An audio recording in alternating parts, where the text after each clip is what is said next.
নিচে এসে বসুন এবং অসীম সবের ভাগী হন। আমাদের সুবক্তা এবং উকিলবন্দি বক্তা শুধু আসাম থেকে আগত মৌলানা মোহাম্মদ ইয়াকুব আলী সাহেব, ওনাকে কোরআন এবং হাদিসের আলোকে আলোচনা করবার জন্য অনুরোধ করা হচ্ছে।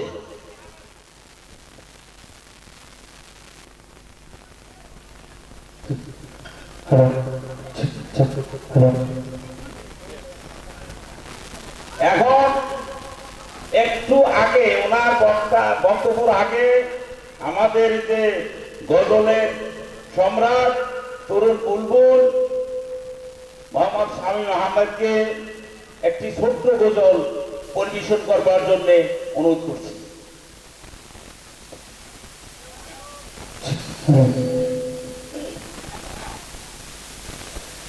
যদি ছোট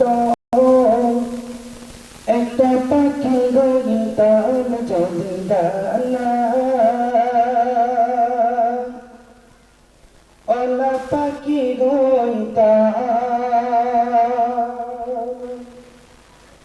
একটা উড়ান দিয়া আমি মদিনায় যাইতাম। যদি ছোট একটা পাখি গইতাম, যদি ডানা ওলা পাখি গইতাম, যদি ছোট একটা পাখি গইতাম, যদি ডানা ওলা পাখি গইতাম।